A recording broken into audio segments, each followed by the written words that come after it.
नमस्कार, KTV news में आपका स्वागत है। मैं स्तुति और आइए एक नजर डालते हैं शहर की प्रमुख सुर्खियों पर।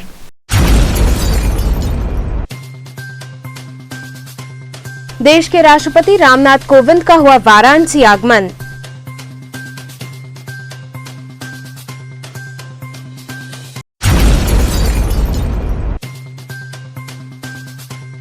रोडवेज बस स्टैंड पर चेकिंग के दौरान मिले लावारिस बैग से मची अफरा तफरी।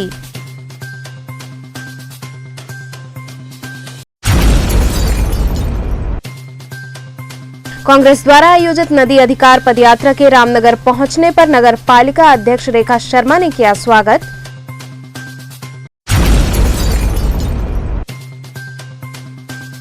और करौंदी महामनापुरी कॉलोनी लगभग सभी जन सुविधाओं से है वंचित, आला अधिकारियों द्वारा नहीं की जाती है कोई कार्रवाई। और अब खबरें विस्तार से। देश के राष्ट्रपति रामनाथ कोविंद का वाराणसी आगमन हुआ। भारत के राष्ट्रपति रामनाथ कोविंद शनिवार को वाराणसी पहुंचे। राष्ट्रपति का 13 से 15 मार्च तक वाराणसी के साथ ही मिर्जापुर और सोनभद्र में कार्यक्रम होना है। वहीं वाराणसी पहुंचने पर मुख्यमंत्री योगी आदित्यनाथ व राज्यपाल आनंदीबेन पटेल ने राष्ट्रपति का स्वागत किया। आपको बता दें कि राष्ट्रपति वाराणसी में विश्व प्रसिद्ध गंगा आरती देखेंगे। रोडवेज बस स्टैंड पर लावारिस बैग मिलने से अफरा तफरी मच गई। हालांकि बैग से कोई संदिग्ध वस्तु नहीं बरामद हुई है। पीएम मोदी के संसदीय क्षेत्र वाराणसी के रोडवेज पर उस समय अफरा तफरी मच गई जब सीओ चेतगंज व सिगरा पुलिस सघन चेकिंग अभियान में जुटी थी। पुलिस द्वारा रोडवेज के चप्पे चप्पे पर चेकिंग की जा रही थी कि तभी आजमगढ़, गोरखपुर व सोनौली के लिए मिलने वाली बसों के प्लेटफॉर्म नंबर 8 के पास एक लावारिस लाल रंग का ट्रॉली बैग मिला। काफी पूछताछ व अनाउंस करने के बाद भी बैग मालिक का पता नहीं चला तो आनन फानन में प्लेटफॉर्म नंबर 8 के आसपास के इलाके को खाली कराकर बैरिकेड कर दिया गया। हालांकि बैरिकेडिंग लगभग काफी देर तक लगी रही, लेकिन मौके पर बम निरोधक दस्ता व डॉग स्क्वाड की टीम नहीं पहुंच सकी। आपको बता दें कि वाराणसी के रेलवे स्टेशन, गंगा घाट, संकट मोचन मंदिर व कचहरी बम ब्लास्ट का दंश झेल चुके हैं। ऐसे में इस तरह से बैग मिलना पुलिस के लिए चिंता का विषय बना हुआ है। इस पूरे घटनाक्रम में पुलिस के साथ चेकिंग के दौरान बम डिस्पोजल व डॉग स्क्वाड का ना होना सवालिया निशान पैदा करता है। करीब 1 घंटे बाद पहुंची बम डिस्पोजल टीम व डॉग स्क्वाड की टीम के बाद जब बैग खोला गया तो इसमें कोई संदिग्ध वस्तु नहीं मिली। तब जाकर वाराणसी पुलिस ने राहत की सांस ली। चौकी इंचार्ज रोडवेज रिजवान बेग ने बताया कि चेकिंग अभियान के दौरान डिस्पोजल दस्ता व डॉग स्क्वाड उनके पास मौजूद नहीं था, जबकि सीओ चेतगंज को एक महत्वपूर्ण मीटिंग में जाना पड़ा। हालांकि बैग से कुछ नहीं निकला है। कुछ नहीं, आज वो कल का प्रोग्राम है, वीवीआईपी प्रोग्राम, उसी के मद्देनज़र श्रीमान क्षेत्राधिकारी चेतगंज महोदय के नेतृत्व में चेकिंग हो रही थी। चेकिंग करते हुए हम लोग होटल की चेकिंग करते हुए रोडवेज पर आए तो रोडवेज परिसर में एक लावारिस बैग था। लावारिस बैग था, अगल बगल पता किया गया, अनाउंस भी कराया गया रोडवेज परिसर में, लेकिन कोई आया नहीं। तो तुरंत क्षेत्राधिकारी महोदय के आदेशानुसार पहले मौके को सुरक्षित किया गया, रस्सी बांध को सुरक्षित किया गया। उसके बाद वो BDDS टीम को बुलाया गया। श्रीमान क्षेत्राधिकारी महोदय वो मीटिंग में गए हुए डीब्रीफिंग में, और यहाँ पे ये आप देख ही रहे हैं कि BDDS टीम ज़्यादा चेकिंग की गई, कुशलता रही, कपड़ा निकला, बल वादी निकले हैं। कितना समय लगा इस दौरान जब आप लोगों को बैग मिला और BDS टीम आई? नहीं, BDS टीम के ये BDDS टीम की जो है मिर्जापुर की टीम है, बाकी टीम सभी ड्यूटी में लगी हुई है, तो थोड़ा सा इनको आने में टाइम लगा, लेकिन तब तक मौके को हम लोग रस्सी लगा कर सुरक्षित किए थे, पब्लिक को हटाए हुए थे। बाकी कुशलता रही, जैसा कि आप लोग देखे भी। चेकिंग के दौरान आप लोगों के पास क्या क्या डॉग स्क्वाड या फिर बम डिस्पोजल कुछ रहा आप लोगों के पास? नहीं, चेकिंग के दौरान हम लोग के उस दौरान हम लोग के पास चूँकि उपलब्ध न होने के कारण हम लोग स्वयं ही कर रहे थे, तो बसे में किया गया, यहाँ किया गया। तो रोडवेज के प्लेटफॉर्म नंबर 8 पर जब हम लोग आए थे एक लावारिस बैग मिला, जिस तक बैग देख रहे हैं। तो ये संदेह से परे नहीं था, ये संदिग्ध था, इसलिए इसको इस तरह के घेर के चेकिंग कराई गई। कांग्रेस द्वारा आयोजित नदी अधिकार यात्रा का कार्यकर्ताओं द्वारा इंतजार किया जा रहा है। कांग्रेस पार्टी द्वारा नदी अधिकार यात्रा आयोजित की गई है। ये नदी अधिकार यात्रा प्रयागराज से चलकर सैदपुर वाया गाजीपुर होते हुए बलिया तक जाएगी। इस नदी अधिकार यात्रा का मूल उद्देश्य गंगा तट पर रहने वालों को उनका मूल अधिकार दिलाना है। इस दौरान कांग्रेस के जिलाध्यक्ष राजेश्वर पटेल ने बताया कि कांग्रेस की राष्ट्रीय महासचिव प्रियंका गांधी के निर्देश पर इसे आयोजित किया गया है तथा प्रदेश कांग्रेस अध्यक्ष अजय कुमार लल्लू के नेतृत्व में इस नदी अधिकार यात्रा को शुरू किया गया है, जो बलिया में जाकर समाप्त होगी। फिलहाल ये अधिकार यात्रा रात्रि में रामनगर में विश्राम करेगी। पहली तारीख को रेलता जी प्रयागराज से नदी अधिकार यात्रा प्रारंभ की गई है और आज अभी आधे घंटे बाद मैं बनारस की सीमा टेढ़ा पर खड़ा हूँ। मिर्जापुर होते हुए तो आधे घंटे में आएंगे अधिकार यात्रा। फिर हमारे यहाँ रात में विश्राम करेंगे, कल माझी घाट बलिया जाके समाप्त। अच्छा, रात को विश्राम भी करेंगे रामनगर में। तो इस यात्रा का उद्देश्य क्या है अध्यक्ष जी? ये जो नदियों पर जो बटाहों का मल्लाबिंद का जो अधिकार था, उन अधिकारों से पिछले कुछ वर्षों से जो वंचित हो गए हैं उनके अधिकार को दिलाने के लिए, उनको जागरूक करने के लिए नदी अधिकार यात्रा चलेगी। कांग्रेस द्वारा आयोजित नदी अधिकार पदयात्रा के रामनगर पहुंचने पर नगरपालिका अध्यक्ष रेखा शर्मा ने स्वागत किया। कांग्रेस द्वारा आयोजित नदी अधिकार पदयात्रा रामनगर पहुंची। इस दौरान नगरपालिका अध्यक्ष रेखा शर्मा ने यात्रा का स्वागत किया। इस मौके पर पंचवटी रोड स्थित अभिनंदन लॉन में सभा हुई, जिसमें कांग्रेस पिछड़ा वर्ग के अध्यक्ष सुभाष यादव ने मौजूदा सरकार में प्रशासन पर आरोप लगाते हुए कहा कि वर्तमान सरकार पिछड़े वर्ग पर ध्यान नहीं दे रही है, वो लगातार पिछड़े वर्ग पर जुल्म करती आ रही है। यहाँ तक कि गंगा तट पर बसे निषाद समाज के अधिकार को भी छीन रही है, जिससे पिछड़े वर्ग के लोगों के सामने भूखमरी की नौबत आ गई है। वहीं नगरपालिका अध्यक्ष रेखा शर्मा ने कहा कि निषाद समाज के राज हेतु कांग्रेस राष्ट्रीय महासचिव प्रियंका गांधी के निर्देश पर ये यात्रा निकल रही है। उनका कहना था कि हमें निषाद समाज का अधिकार चाहिए। सभा के पश्चात यात्रा बलिया के लिए रवाना हुई। हमारी प्रियंका गांधी हम लोग सभी लोग पदयात्रा पे निकले हुए हैं निषाद राज के समाज के लिए। हमें उनका अधिकार चाहिए। प्रयागराज से माझी घाट बलिया तक जाएगी। माझी घाट बलिया तक। और इस पदयात्रा का उद्देश्य 4 फरवरी को बसवार गांव में योगी सरकार का पुलिस प्रशासन ने जो निषाद मछुआरे समाज के लोगों को लाठियों से पीटा है, हमारी माताओं बहनों को घर में घुस घुस के लाठियों से पीटा है, यहाँ तक कि सैकड़ों कुत्तों को उनके घर में दौड़ाकर उनमें दहशत पैदा करने का काम किया है। निषाद समाज जिस नाव को अपना भगवान मानता है, लक्ष्मी मानता है, उस नाव को जेसीबी से तोड़ने का काम किया है। योगी की प्रशासन, योगी की सरकार निषादों के ऊपर जो जुल्म ढा रही है, यह बहुत ही निंदनीय है और इस निंदनीय घटना के लिए योगी सरकार को निषाद समाज बख्शेगा। करौंदी महामनापुरी कॉलोनी लगभग सभी जन सुविधाओं से वंचित है। क्षेत्र की समस्या से कई आला अधिकारियों को अवगत कराए जाने के बावजूद कोई कार्रवाई नहीं होती है। प्रधानमंत्री नरेंद्र मोदी के संसदीय क्षेत्र वाराणसी के विकास हेतु वैसे तो बहुत सारी योजनाएं चलाई जा रही हैं, लेकिन ये योजनाएं कितनी और कहां तक कारगर हो रही हैं, ये कह पाना मुश्किल है। ये नज़ारा करौंदी महामनापुरी कॉलोनी लेन नंबर 9 का है, जहां लगभग कोई भी मूलभूत जन सुविधा उपलब्ध नहीं है। छात्र युवा संघर्ष समिति के जिला अध्यक्ष रघुकुल यथार्थ ने बताया कि इस लेन में साफ सफाई हेतु कोई सफाई कर्मी नहीं आता है।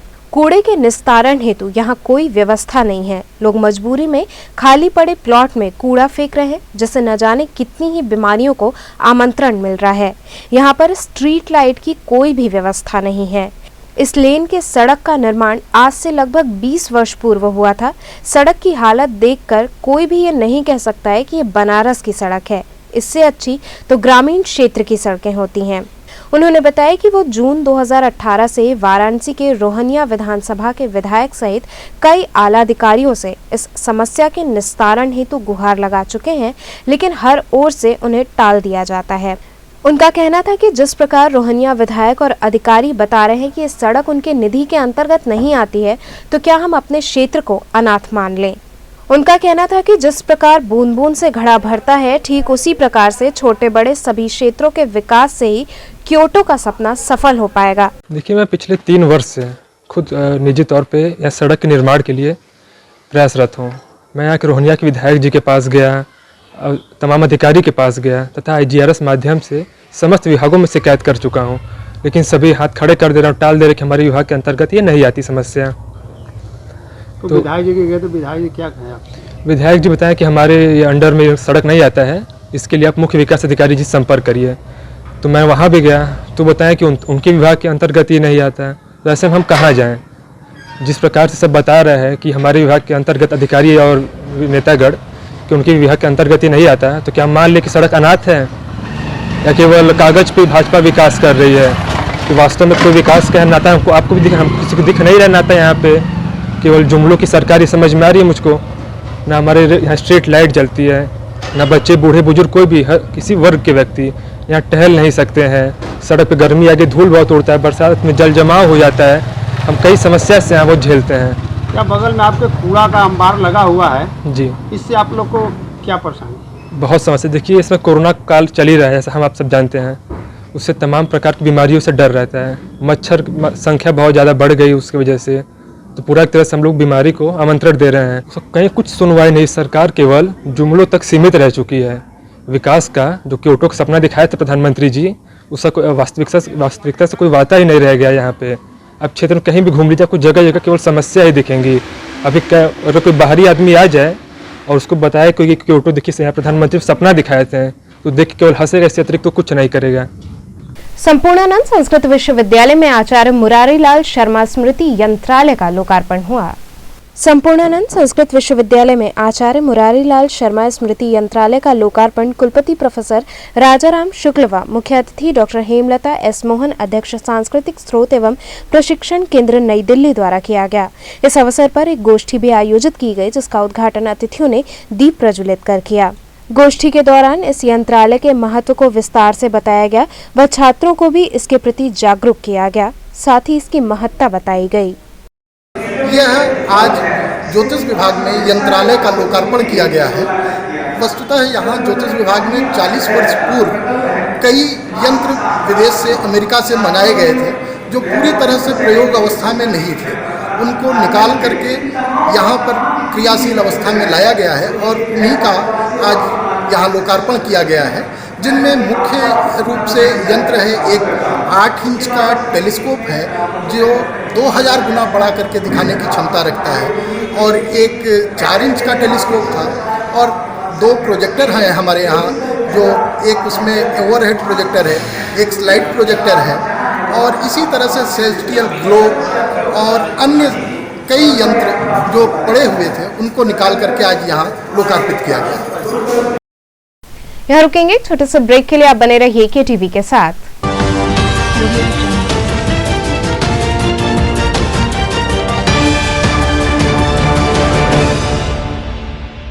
खबरों से जुड़े रहने के लिए हमारे चैनल KTV वाराणसी को सब्सक्राइब करें और लेटेस्ट अपडेट्स के लिए बेल आइकन को प्रेस करें।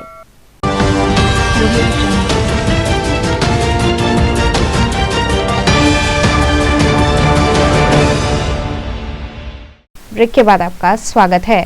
सरैया स्थित इंडियन पब्लिक स्कूल की वार्षिक परीक्षाएं कोरोना गाइडलाइन के अनुपालन के संग संचालित की गईं। सरैया स्थित इंडियन पब्लिक स्कूल की वार्षिक परीक्षाएं पूर्व निर्धारित समयानुसार प्रारंभ हो गईं। इस दौरान स्कूल की प्राचार्य अंकिता सिंह ने बताया कि परीक्षाएं कोरोना गाइडलाइन को ध्यान में रखते हुए कराई जा रही हैं। सभी बच्चों को सैनिटाइज किया जा रहा है और तभी स्कूल में प्रवेश दिया जा रहा है, और सभी बच्चों को मास्क पहनना अनिवार्य किया गया है व उचित दूरी बनाकर बच्चों को बिठाया गया है। उन्होंने बताया कि पूर्व वर्षों की भांति नया सत्र इस वर्ष भी 7 अप्रैल 2021 से प्रारंभ कर दिया जाएगा। साथ कक्षाओं का सुचारू रूप से संचालन होगा। वैसे तो इस बार कोरोना काल को देखते हुए हमने परीक्षाएं बहुत जल्दी शुरू कर दी हैं, और यहाँ पे सोशल डिस्टेंसिंग, एंट्रेंस पे ही हम टेम्परेचर का मेजरमेंट ले रहे हैं। अगर उनका मापन 99 से ज़्यादा आ रहा है तो हम उन्हें वहीं पे रोक दे रहे हैं। बिना मास्क स्कूल के अंदर एंट्री नहीं है, बच्चों को सैनिटाइज किया जा रहा है। इस तरह की सारी जो सरकार द्वारा निर्धारित गाइडलाइंस है उनका हम पूरी तरह से पालन करने की कोशिश कर रहे हैं। मैं गार्जियन से यही कहूँगी कि आप निश्चिंत हो कि जब ऑर्डर जहाँ से भी सरकार दे रही है, आप उन कक्षाओं के बच्चों को भेजना शुरू करें। राष्ट्रीय पक्षी मोर के मारे जाने के जुर्म में मुरादाबाद निवासी व्यक्ति को गिरफ्तार कर लिया गया। राष्ट्रीय पक्षी मोर के मारे जाने के जुर्म में मुरादाबाद निवासी बाबू नामक युवक को गिरफ्तार कर लिया गया है। इस दौरान उस पर वन्यजीव संरक्षण अधिनियम धारा 2, 9, 39, 50 व 51 के तहत जेल भेजने की तैयारी की जा रही है। वाराणसी में सफलतापूर्वक स्ट्रॉबेरी की खेती कर रहे मदन मोहन तिवारी अन्य किसानों को भी इसके लिए प्रेरित कर रहे हैं। आपदा में अवसर की तलाश करते हुए मदन मोहन तिवारी ने प्रधानमंत्री के संसदीय क्षेत्र वाराणसी में एक नए युग की शुरुआत की और स्ट्रॉबेरी उगाकर बनारस के किसानों को आय दुगनी करने का मंत्र दे दिया। दिल्ली और पुणे से वाराणसी आने वाली स्ट्रॉबेरी को इन्होंने यहीं की जमीन पर पैदा करना शुरू किया और शुरुआती दिक्कतों से निकलकर आज ये सफलतापूर्वक स्ट्रॉबेरी की खेती कर रहे हैं। मदन मोहन तिवारी ने बताया कि वह आपदा में अवसर की तलाश करते हुए एक नई सोच के साथ पहली बार इसकी खेती शुरू करने का निश्चय किया। इसके बाद उन्होंने पुणे से करीब 14,000 पौधे मंगाकर 4 बीघे जमीन पर इसका रोपण किया। इसके पहले उन्होंने गाय के गोबर से मिट्टी का ट्रीटमेंट किया और फिर मिंचिंग विधि से पौधा लगाया, जिससे खरपतवार की समस्या न रहे। वहीं आमदनी के बाबत पूछने पर मदन मोहन तिवारी ने बताया कि शुरुआत में इसके इंफ्रास्ट्रक्चर खड़ा करने में हमारी कॉस्ट ज़्यादा आई है और मार्च के बाद ही हम सही फायदा बता पाएंगे। फिर भी उन्होंने कहा कि इसमें हमें 2 से 3 लाख रुपए व अधिकतम 4 लाख की आमदनी हो सकती है। उन्होंने बताया कि मैं इसकी खेती पूरे जैविक विधि से कर रहा हूं और आगे चलकर मुझे इसमें ज़्यादा फायदा होगा। वहीं उन्होंने कहा कि बनारस में जो भी किसान इसे करना चाहते हैं हम उनकी मदद करेंगे। ये अमरा खैरा है आपका, ये लठिया के पास, वहीं हम लोग स्ट्रॉबेरी की खेती की शुरुआत किए हैं और इसको विंटर सीजन में ही किया जाता है। स्ट्रॉबेरी प्रथम बार हम लोग वाराणसी में लगा रहे हैं। इसके पहले स्ट्रॉबेरी दिल्ली से ही आया करती थी बनारस में। पहली बार वाराणसी में हम लोगों के दिमाग में ये कोरोना पीरियड में आपदा में अवसर का हमने लाभ उठाया और स्ट्रॉबेरी खेती की शुरुआत की। स्ट्रॉबेरी खेती कहाँ से आपने सोचा, कहाँ से पता चला तो स्ट्रॉबेरी खेती करना चाहिए और करने में कितनी समस्याएं, दिक्कतों का सामना आपको करना पड़ रहा है? स्ट्रॉबेरी की खेती में एक्चुअली हम लोगों के एक जानकार और मित्र हैं और छोटे भाई हमारे रमेश मिश्रा जी का उसमें बहुत सहयोग रहा और हमारे पार्टनर भी हैं। रमेश जी के जानकार पुणे में हैं, उन्होंने वो आइडिया दिया कि आप लोग स्ट्रॉबेरी की खेती करें और उन्हीं के रमेश जी और हम 2 लोग इसको मिलकर कर रहे हैं। उनके जानकार पुणे में हैं, उन्होंने ये आइडिया दिया, उसके बाद हम लोगों ने इसकी शुरुआत की। अब पुणे वाले उनके जानकार जो हैं उनका बड़ा सहयोग मिला प्लांट्स ले आने में। पुणे से ही प्लांट्स भी आए। इस तरह से हम लोगों ने इसकी शुरुआत की। कितने हिस्से में आपने लगाया है, कितने पौधे कहाँ से लाए बीज और किस तरह इसकी, जिसे ज़मीन पे नहीं आना चाहिए तो किस तरह मेंटेनेंस करते हैं आप? एक्चुअली इसको हम लोगों ने पुणे से ही प्लांट मंगाए और 14,000 प्लांट हमने टोटल जो है इसमें लगाए हैं स्ट्रॉबेरी के।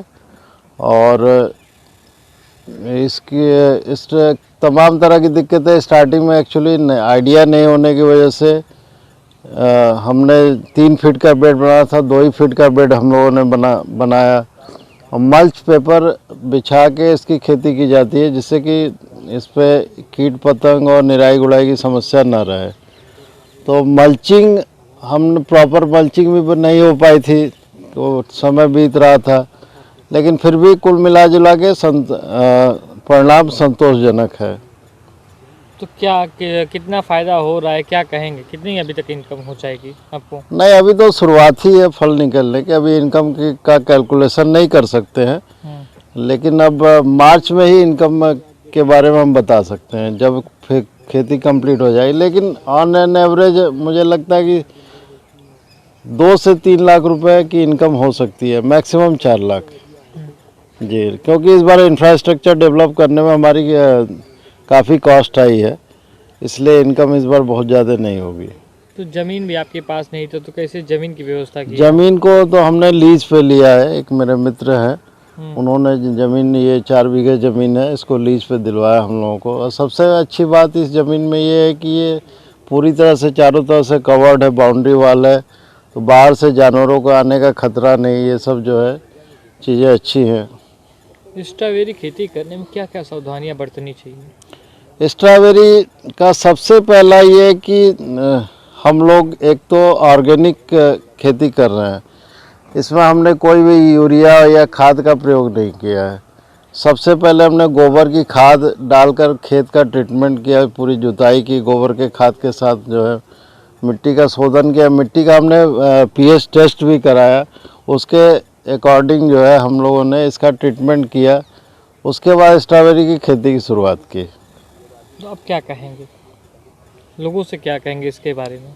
लोगों से यही कहेंगे कि बनारस में हम लोगों ने शुरुआत की, धीरे धीरे किसान भाई हमसे जुड़े या युवा हमसे जुड़े और इस खेती की शुरुआत करें। लाभप्रद खेती है और अच्छा मुनाफा देने वाली खेती है। पहली बार हम लोगों को चूँकि अनुभव नहीं था, अगली बार हम लोग और अच्छा करेंगे।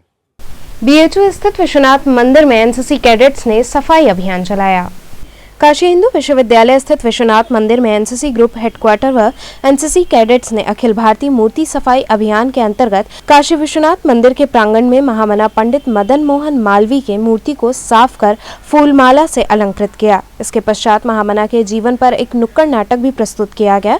इस कार्यक्रम के दौरान brigadier Narendra Singh, group commander doctor BR Mittal, निदेशक IMS BHO प्रोफेसर DC राय उपस्थित रहे। स्वच्छता बहुत इम्पोर्टेंट पार्ट है लाइफ का। इसके अगर स्वच्छता नहीं है, जैसे कि माननीय प्रधानमंत्री जी ने ये अभियान शुरू किया, स्वच्छता अगर है तो हम बहुत सी बीमारियों से बच सकते हैं। इन्होंने नुक्कड़ प्रोग्राम के द्वारा जागरूक किया और अलग से ही बताया गया। तो जैसे कि पानी की स्वच्छता, वायु की, हवा की स्वच्छता और प्लास्टिक बहुत ही ज़्यादा प्रॉब्लम क्रिएट करता है। हमें इन सब को दूर रखना चाहिए और इन बच्चों को मैं बहुत बहुत बधाई देता हूँ, ये यंग एनर्जेटिक एनसीसी कैडेट्स जिन्होंने इस जागरूकता में अपना सहयोग दिया और नुक्कड़ प्रोग्राम द्वारा सबको जागरूक कराया। मैं आशा करता हूँ कि जगह जगह ऐसी ये व्यवस्थाएं, ऐसे प्रोग्राम करते रहेंगे और आम जनता को इसके बारे में बताते रहेंगे ताकि हमारा देश स्वच्छ रहे। स्वच्छता के द्वारा ही स्वच्छता आ सकती है। तो चलते चलते पुनः एक नजर डालते हैं शहर की प्रमुख सुर्खियों पर।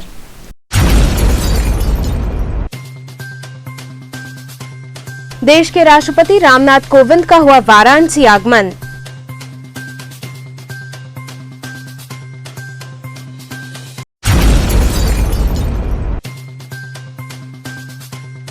रोडवेज बस स्टैंड पर चेकिंग के दौरान मिले लावारिस बैग से मची अफरा तफरी।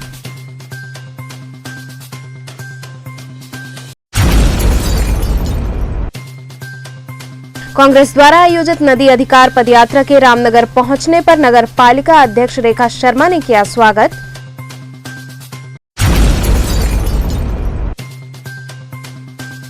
और करौंदी महामनापुरी कॉलोनी लगभग सभी जन सुविधाओं से है वंचित, आला अधिकारियों द्वारा नहीं की जाती है कोई कार्रवाई। तो ये थे आज के समाचार, कल फिर होगी मुलाकात, तब तक के लिए नमस्कार।